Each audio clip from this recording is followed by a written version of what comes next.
We'd love to welcome you all to this week's Citizens Climate University. It's a weekly webinar program of Citizens Climate Lobbies that provides CCL supporters like you and I with access to in-depth training opportunities on topics related to climate change and effective climate advocacy. I'm your host, Brett Cease, and tonight's topic is specifically focused on how to publish climate-focused op-eds. We're going to be joined by the wonderful Charlotte Ward, and a little bit more about Charlotte before I pass it to her. Charlotte is CCL State and Local Media Coordinator, and as that role, Charlotte provides volunteers with support and training for local media outreach throughout the United States. Charlotte was born in England, where she graduated with a BA in journalism from City University. She is a former Daily Mirror commissioning editor and has written for publications in the US, the UK, and Australia.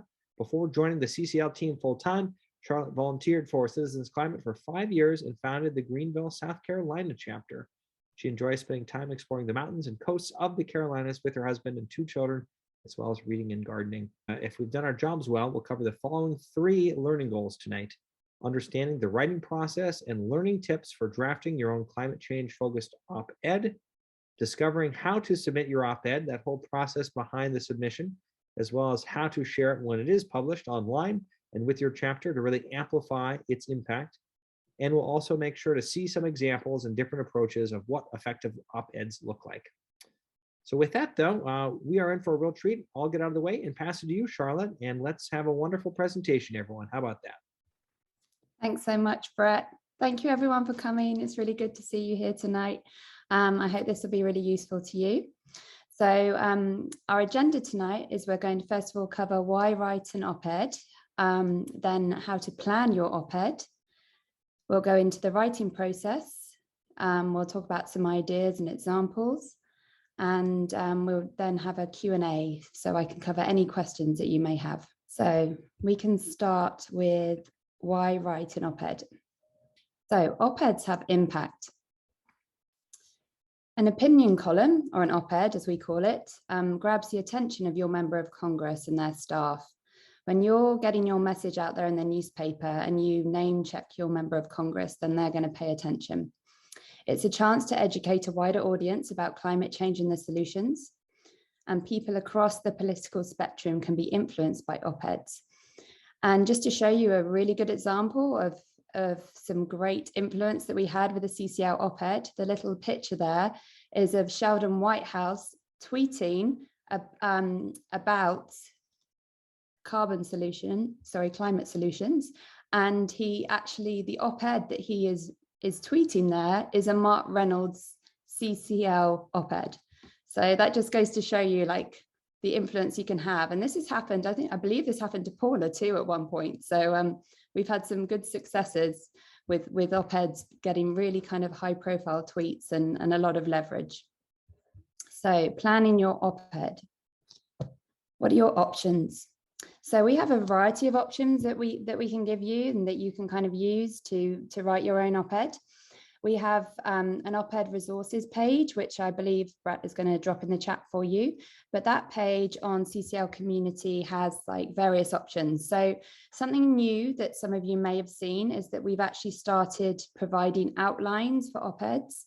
So rather than just writing it and then having you put like details in, we wanted to give people the opportunity to, with some guidance, write their own op-eds. And the reason we're doing this is I have been sort of monitoring all the op-eds that we've had printed in recent months, and volunteers are doing their own thing. They don't necessarily need our templates. I've seen that they're just like creating their own op-eds from scratch. So that's so cool that people are making the time to do that. So we just wanted to really help with that. So we've come up with some outlines for you guys so that you can just click on those, see the way that you can write it. And I will show you that in 1 second. And then we also have customized op-ed templates where you can add local angles. So if you don't have a lot of time, you can take one of these op-ed templates and just like add in some details about your state, some local information, and then send it off. Or you could write something completely new and unique. And tonight I'm going to hopefully give you some helpful tips on how you can do that. So I'm just going to talk you through this. If you're looking for resources, you can go to the media page on community, click on that one there, the op-ed templates, This is the page. You can go down. It has some instructions. Then you'll see there's different things. So there's a climate grief outline. There's climate disaster outline. So we're clicking on that there. You can see it downloads. So this is basically how you can just follow this to create your own op-ed about a climate related disaster. You can see there, you can add a headline, tells you like the different steps you can do. So start with a compelling point, kind of go down, summarize why you need the solutions. There's lots of good links there for background. And then all the way through, there's the different steps for you. So you can use that at any point to kind of craft your own op-ed. And then this is one of those templates I was talking about that's less work. This one is already written. This is one we have right now. We change them periodically. So when you go back at any time, there might be something different. But this is the one right now. Reducing household energy costs is good for our pockets and the planet. And you can see there, you can have a joint byline with Madeline, our executive director. You can add in your state. You can add in details about what's happening with climate change in your state. There's lots of stuff already written in there. And as you go down, you can add in the names of your members of Congress. And then at the end, you can add in your name and your chapter. So that should only take like probably 15 minutes. So if you're really time strapped, that's a great one to do.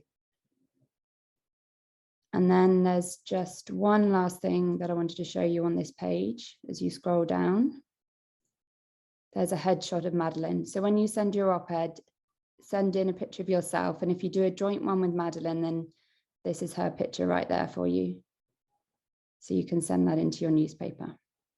So what to think about when you're crafting your own op-ed.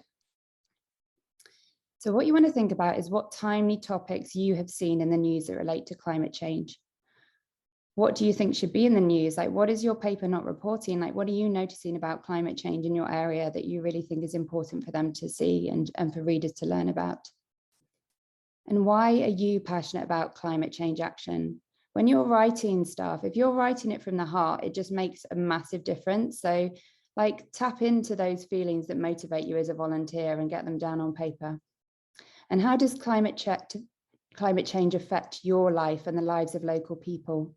Like, what do you know about how it affects local farmers and local industries? How is flooding affecting your town? Like, think about all those things. And then what local perspectives could be persuasive to your member of Congress? So you want to think about them as your audience as well as the general reader of the newspaper. You want to think about the points that your member of Congress cares about. Like, how can you link climate change to their values? Like, what are the things that they talk about, and how can you show them that it affects the economy or it affects another topic that they talk about a lot? So next, the writing process. So when you're structuring your op-ed, the main thing is really to stay focused, because you're going to have so many things in your brain, but try to choose one thing and then perhaps like save another topic for a bit later, because you want to be quite focused on the point you're trying to make.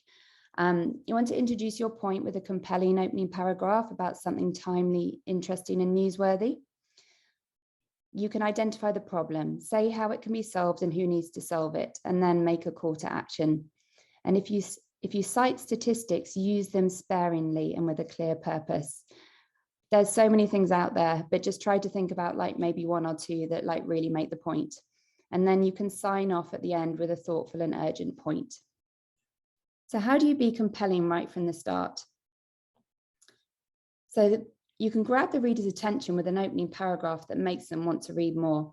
So when I was thinking about this, we've had that really horrifying story in Denver recently about the Marshall Fire. So you can imagine that a volunteer who lived near there and had first-person experience might write something like this.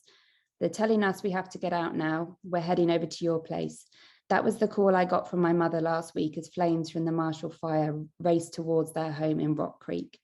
So you can imagine if you like read that in the paper, that would make you want to read on, because that's a really compelling start of a story. And you want to know like, oh, what happened? Like, what happened next? Like, did they have friends who were impacted? Like, how are things seeming now? So you'd want to read on from that. So when you're not always going to be able to come up with something as like eye-catching as this, but there are like really important things in your own life and how they relate to climate change. So just try to think about what's your really good climate story that you can share. And you want to think about your local angle as well. So keep your focus local, illustrating to readers how unchecked climate change is already having consequences. And you can highlight the local opportunities as well. So we don't want to have too much doom and gloom. We want to leave people with some optimism and hope. That's really important. And that's very important to us at CCL. That's part of our values. So you can talk about local impacts, but also talk about what your town or your state could gain from a really good, bold climate solution like carbon pricing. Like what can they gain from that? And what does everyone have to gain in terms of health and clean air and a livable world? So just try to think about those things as well as local opportunities. And consider whether you're writing for a mostly conservative or liberal audience and tailor your message accordingly. Again, you're just thinking about your district, and you could even talk to your liaison in your chapter. They have a really good insight to what your member of Congress cares about. So you could just ask to get 5 minutes with them and just say, like, when you've been having your meetings, what sort of things are coming up and how should I mention that when I'm writing these op-eds, and what do you think is a good angle? And then you want to highlight the solution. So in order to avoid the worst consequences of climate change, we know we must reduce emissions with urgency. To reduce emissions with the speed needed, the US needs strong climate solutions such as a price on carbon. Now, right now, reconciliation is quite a partisan process. So you might say to me, Charlotte, I live in a really conservative area. If I talk about reconciliation or I talk about carbon pricing as part of reconciliation, I'm not going to get anything positive back from my member of Congress because they're conservative and they feel like they're left out of the process. But you can still write a really effective op-ed, sort of talking to them and pointing out that this is an everyone issue. We want conservatives to lead on climate change. We really hope that's going to happen in 2022. So you can still tailor what you write to your member of Congress and talk about solutions. And you could also choose to highlight perhaps another climate solution that CCL has used as a secondary ask in lobby meetings in the past. So maybe the Growing Climate Solutions Act or one of the other ones that's come up. Just have a think about what resonates with your member of Congress and what might resonate with people in your particular state or district. So anticipating reader questions. This is quite a good strategy when you're writing your op-ed. If you can think about what questions a reader might have, and you can factor that into your op-ed, then it creates a logical flow. So you might write, how can we price carbon without it being an economic burden on American families? Then you could make sure your piece focuses on the answer to your question. For example, American families can see economic benefits from a carbon price. Here's how, and then you would list all the things for your particular district or points that you think resonate with your member of Congress. And you want to make a clear call to action. So think of your op-ed as a megaphone for your community. What is the crucial message you wish to convey?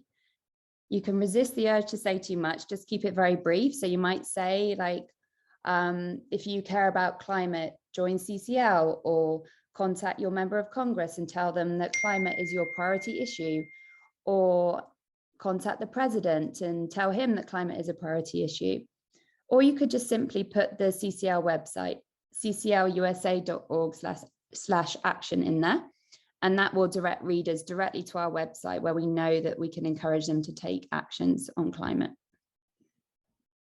So as you're thinking about your op-ed, and when you're pretty much there with it, do a little test on yourself and think, can you write the headline?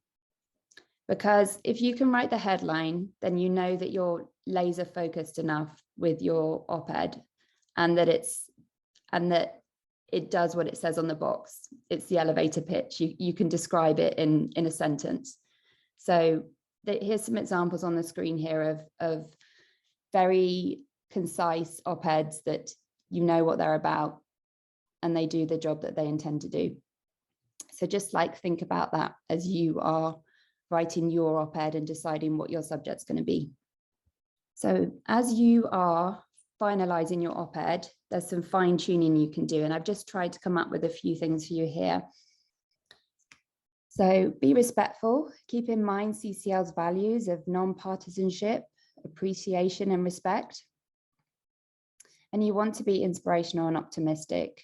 It's fine to say that things are really serious, but just try to be uplifting to give readers hope and the solution. And be strategic, mention your member of Congress by name.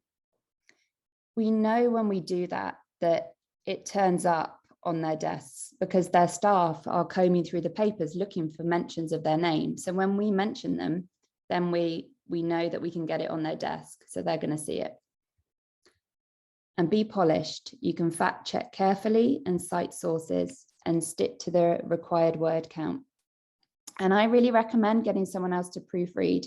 Like, I'm a professional writer, but I make typos all the time. You just can't see your own typos. So it's really good to just have someone else just have a look through it, read through it, and then tell you if they think of a question that hasn't been answered or they spot something, and then you're just going to refine it. So we put together some ideas and examples for you. So this first one here, when that polar vortex happened last year, loads of our volunteers wrote about their experience of it. And this one, I just thought like painted such an image in my mind when I read it. This is a really good example of telling a personal story. So Jenna, she wrote about like her experience in Iowa.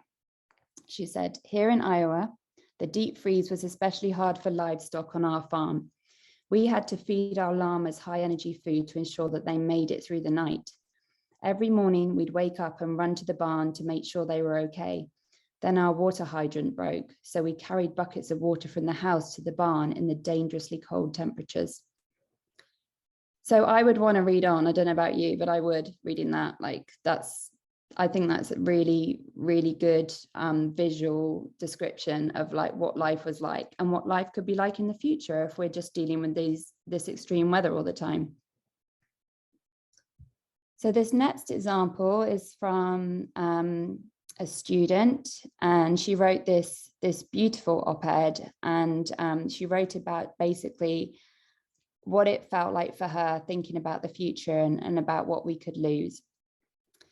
And she wrote, I feel the need to memorize my surroundings. So if I live to be a wise neighborly elder, I can tell fantastical stories. Once upon a time, when a nearby lake was safe enough to swim in, when little boys and girls could eat what they fished, when folks could drink straight out of the tap.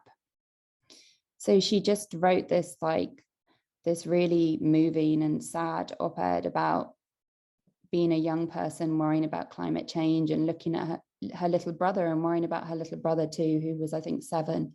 But like, who could fail to be moved by that? I just think emotional stories really do resonate with people. So this next one comes from another student. This is actually a guy who's in my chapter in South Carolina. He's really motivated. He's working really hard at college, but he just feels like he can't delay on climate action. So he wrote all about like how, even though he's at college, he's just started doing the work for climate action because he feels like time is running out. So he wrote, when I moved to Columbia for college in 2018, South Carolina's beaches, mountains, swamps, and forests were a breath of fresh air. I study environmental policy because I want to protect these unique places. As a student, it's exciting to learn skills that will help me fight for the environment of tomorrow. After graduation, after my first job, after I've established enough of a career to make an impact. But as I notch up classes and experience, it feels like time is running out. So he then went on to like talk about why he volunteers with CCL and to talk about carbon pricing and why he thinks it's a good solution. And then he just kind of rounded it up by saying, you know, one day I'll have kids and I hope to bring them back to the beauty spots that I love in South Carolina and for those to be intact. So the next tip is talking about local impacts. So this was just last week. Bill wrote this really powerful op-ed that was in North Carolina. And Bill just went about this thinking like, how is climate change affecting my state? What are we going to lose? And what are the local impacts? And so he wrote this really great op-ed talking about North Carolina's Outer Banks.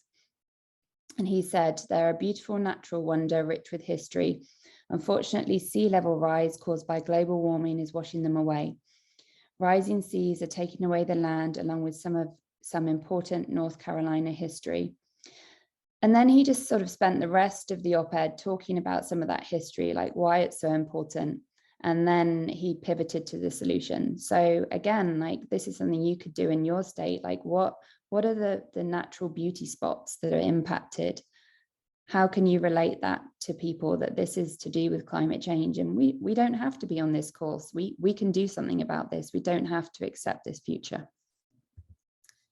And then the next one is make a convincing case. So I'm an emotional person. I like to write about emotions. Some people don't. They're more like fact-based and they prefer to just, give you the straight facts. So this is a really good example of a op-ed that just goes into like the problem we have, like the latest reports, and then like the real world impacts for Utah.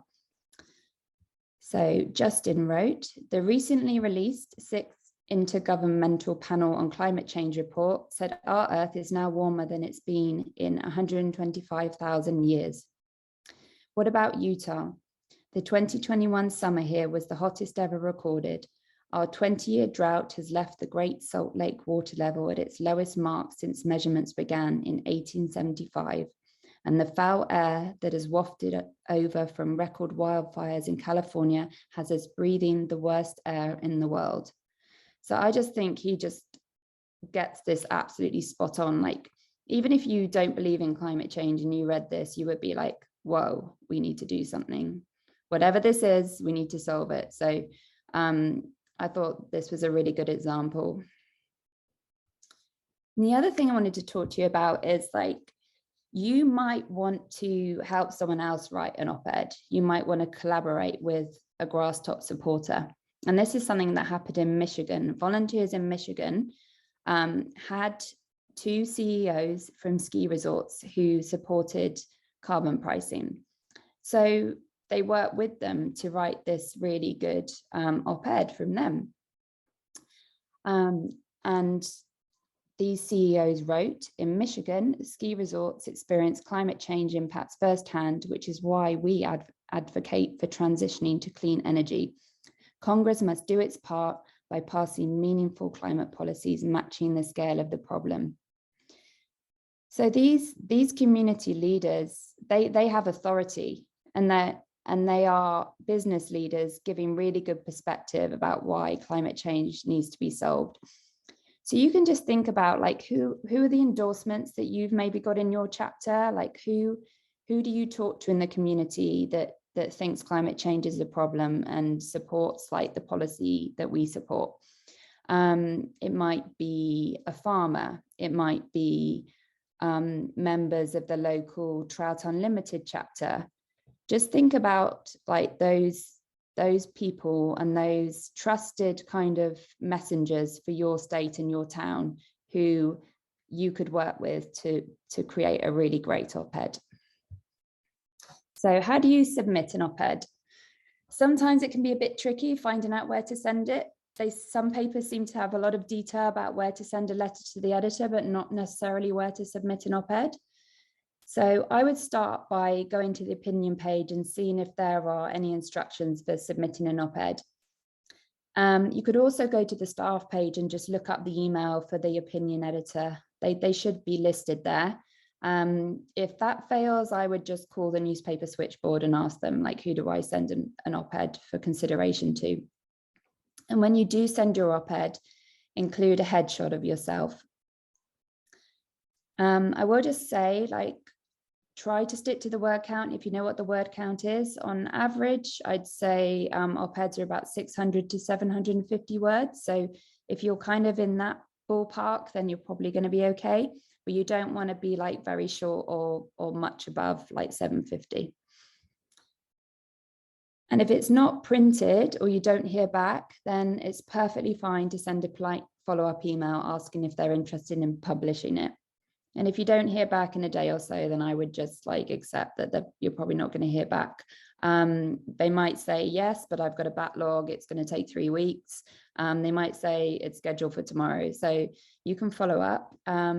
I would offer your op-ed to one newspaper at a time. It's just out of courtesy. I wouldn't send it to more than one at a time. Just maybe think strategically, like which paper has the highest like readership. You could start with that one. And then if that one doesn't take it, you could just keep moving from paper to paper, but keep trying.